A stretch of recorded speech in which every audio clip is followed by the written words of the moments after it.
What are we? If this question is related to our biology, then the answer is actually very long and complicated. But if it's related to our psychology, then actually the answer is very simple. We are whatever we think we are. This is our identity.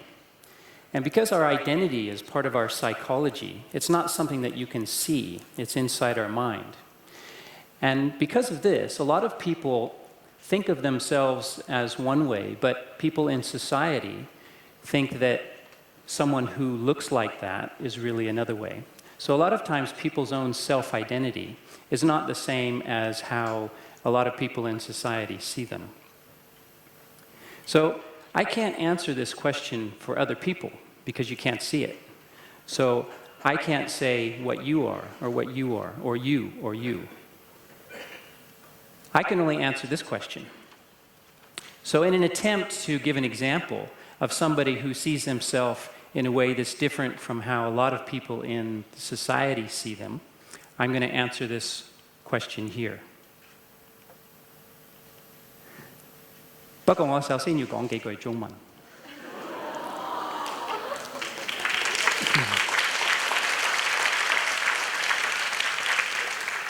等你哋知道我真係識講，而等你哋知道我唔係喺度吹水。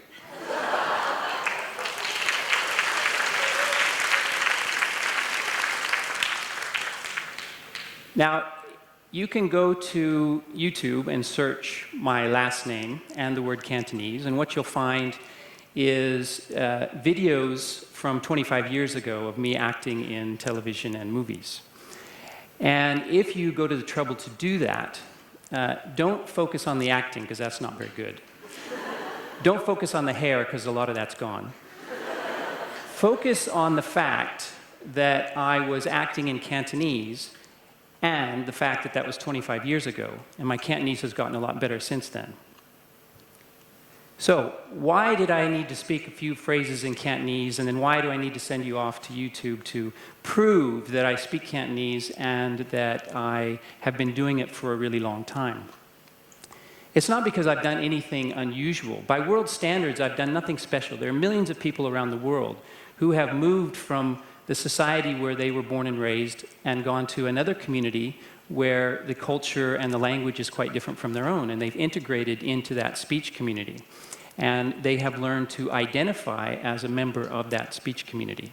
So what I've done is nothing special. The only reason that people consider it special is because very few people that look like this have done it here. So very few white English speakers have assimilated culturally and linguistically into Hong Kong to the degree that I have. But that's the only reason. It's just a numbers game. So what I've really done is really nothing special. So this was me 25 years ago when I was acting in movies. At that time, I needed to make a decision. I was acting in Hong Kong, and well, I knew that the acting wasn't really going anywhere. And if you take the time to look at those videos, I think you'll understand why. So I had to make a choice. It was a crossroads. So either I go back home, just give up, go back home to America, and then if I had done that, I never would have assimilated into the culture here to the degree I have.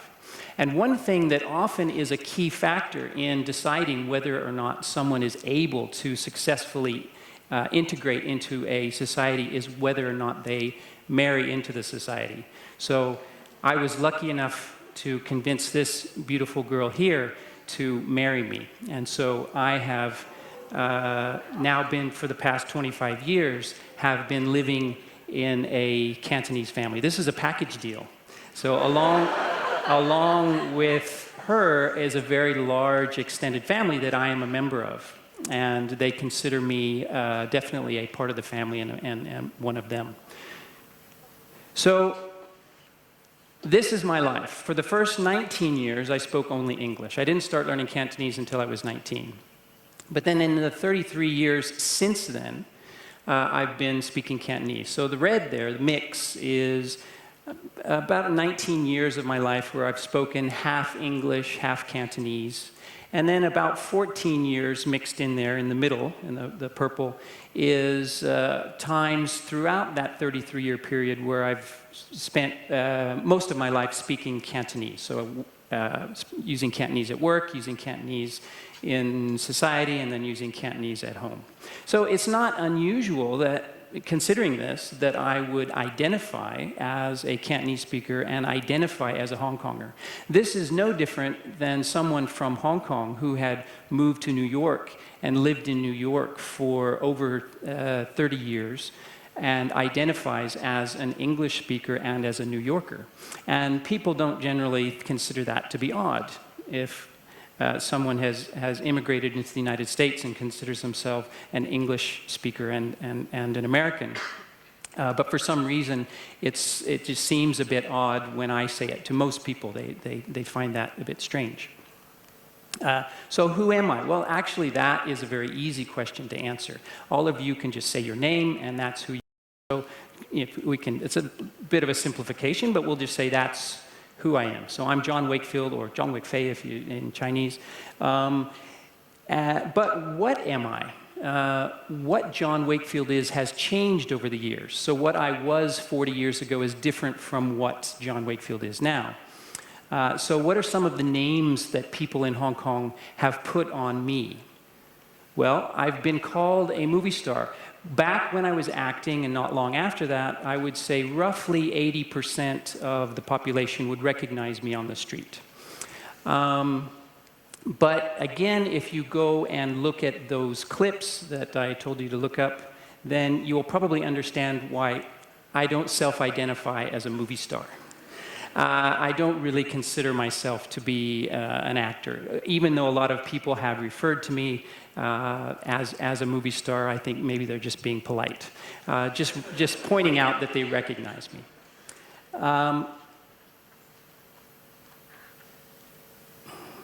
This is, I think the battery's going, okay. I'm an American, and I was born and raised in America. And I still self-identify as an American.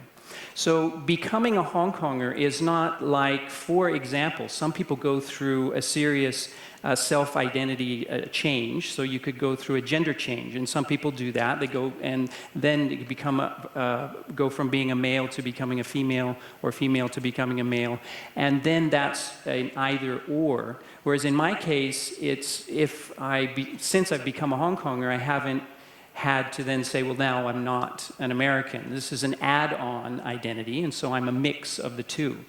So I still identify as a white, English-speaking American.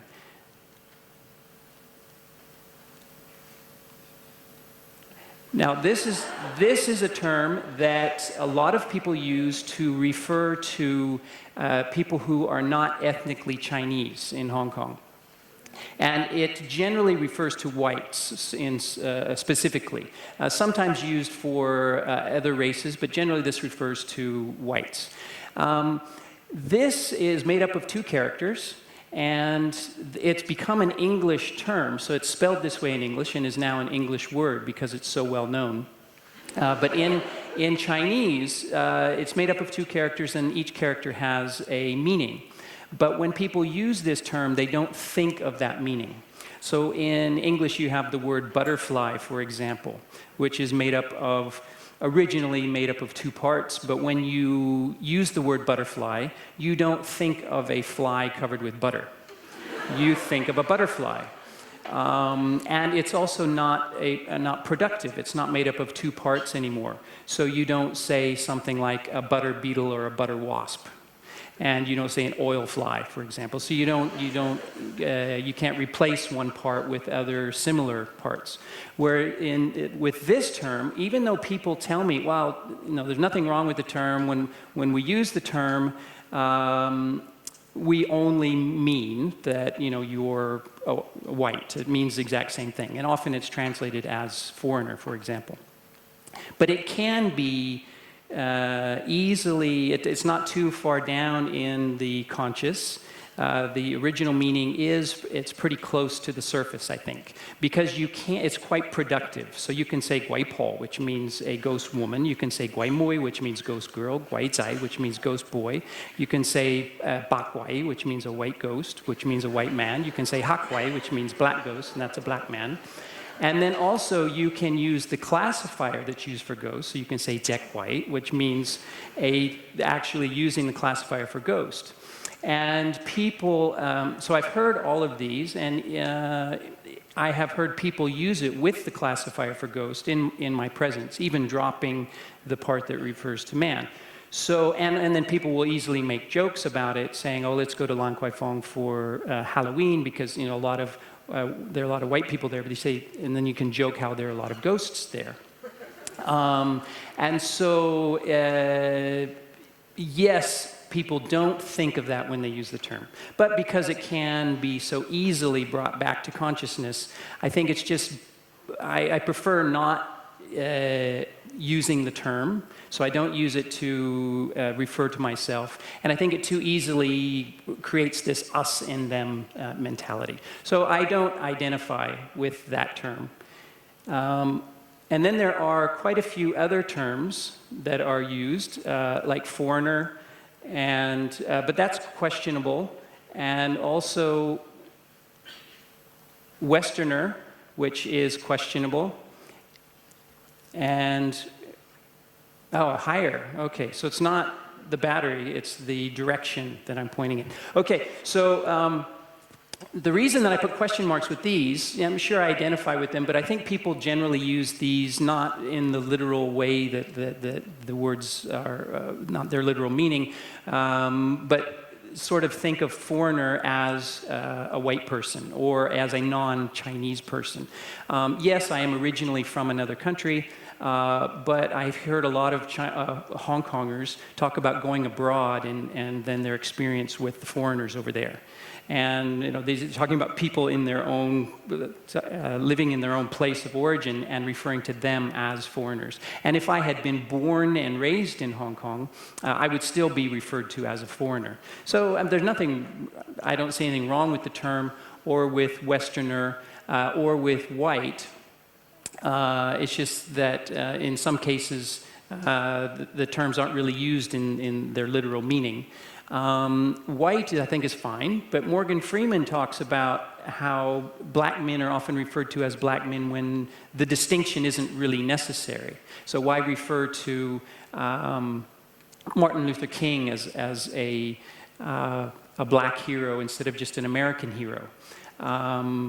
But it's fine as long as the distinction is necessary, and then I don't have any real problem with these. So I like the term Hong Konger because, again, just like somebody who had lived in New York for 35 years referred to themselves as a New Yorker, I consider myself both an American and a Hong Konger. Whether or not it's qualified as a white Hong Konger, I think it's probably better not to do that, but I think that a lot of people still in their minds, they think of a Hong Konger as being ethnically Chinese, and therefore modifying it, say white Hong Konger, maybe kind of gets it in people's mind that other people can be Hong Kongers as well. Even non-Cantonese speaking people who have lived here should be identified as Hong Kongers if that's how they identify. Man actually is my favorite term.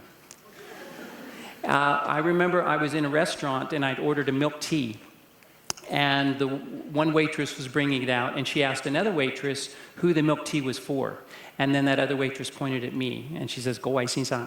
She's saying that man there. And she could have said that about any other man that was in the restaurant. So there was really no need to refer to me as a Guaylo or a foreigner or whatever in that case. And so there was, I don't see any reason for doing that. So that's the term that I like the best. Hong Kongers, so those are the names that are put on me.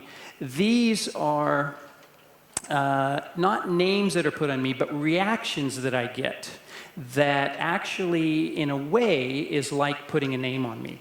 Because the way that people react to me when I speak Cantonese tells me what they think about that.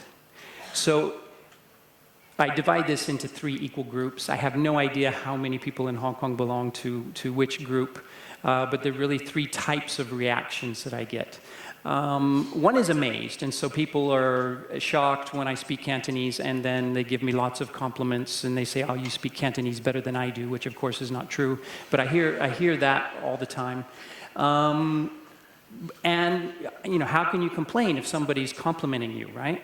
But when you've lived somewhere for 3 decades and you hear that many times a day, what that's telling you is that that's strange, right? This face shouldn't be speaking Cantonese the way you're speaking Cantonese. And again, but I can't complain. They're complimenting me, so there's nothing wrong with that. It's just that it's sort of a reminder that people don't see me as just a typical Hong Konger. And I get it. I know, why should they? Okay, I get that. But it's just that's I was asked to talk about this today, so I'm just saying that that's a reminder that I get. The other group, is the the other group is the unfazed that don't react at all. And when I speak Cantonese to them, they reply in Cantonese as if that was the most normal thing they'd ever heard. And they don't have any expression, and they treat me just exactly as if I were a Chinese person who had spoken Cantonese to them. And I sometimes am amazed when people do that. And I get that quite a bit, though. And that's the reaction that I like the best, because it's just like, okay, I just fit in. I'm just like everybody else. Then there's the annoyed group. And that's the group that, as a sociolinguist, I find very fascinating. As an immigrant, I find frustrating. As a sociolinguist, it's fascinating because I'm thinking, okay, so I speak Cantonese to them, and then they reply in English. Okay? Sometimes they give an amazed response. They say, "Oh, your Cantonese is really good," but they say it in English. And then I'll reply in Cantonese, and then they reply in English. And then, so it goes back and forth. And then I call this the battle of the L2s. L2 is the linguistic term for second language. And we have this battle. And it used to annoy me. That's why I know it annoys people. Because when they're not letting me speak Cantonese, not letting me assimilate into the Cantonese-speaking community here, I'm thinking, why aren't you letting me be part of the community? And then I used to be frustrated and annoyed. And now, so I realized, well, wait a minute, if that's how I feel, then obviously that's how they feel about me. I mean, it's obvious they don't want me to speak Cantonese to them, so they're battling to speak English with me, and so I'm annoying them. And then I used to wonder why that was. And then as I've thought about it through my own experience, I've realized, it's because they feel about English the same way I feel about Cantonese. They want to be part of the English-speaking community. And so they are doing exactly what it is that I want to do. And so it's really, they're just like me. And so I can't, anyway, it's just an experience that I go through. And I now just don't compete like I used to. But just maybe if they would realize that for every one of me in Hong Kong, there's about tens of thousands, maybe 100,000 of them. So they will come across somebody like me much less often than I would. So this happens to me several times a day. So I get all 3 of these reactions many times a day. And because of all of my experiences, it's helped me to understand other people's experiences with their identity. So this is my daughter, born and raised in Hong Kong, but she doesn't, again, she has a face that doesn't really look like she speaks Cantonese. And so she gets has a lot of similar experiences, and then I can relate to the experiences that she has. So in short, what are we? Well, we are whatever we think we are, but that will change over time. And if anybody immigrates and goes to another country, you will experience these kinds of changes. I think Hong Kong is relatively unique as far as this experience of people not wanting English speakers to assimilate as much. But there are a lot of things, issues that you'll have to go through over time if you try to assimilate into another country. So don't assume what somebody is, right? That's in their mind. You don't assume just because of the way they look on the outside that you know what they are. And I think it's good, because we have stereotypes of, the way a person looks, and we think we know what they are. You should really give them the time to reveal that to you, to let you know who they are, and then treat them the way that they think they are, if you can. Because most people don't fit these stereotypes. Okay, that's all I have to say. Okay.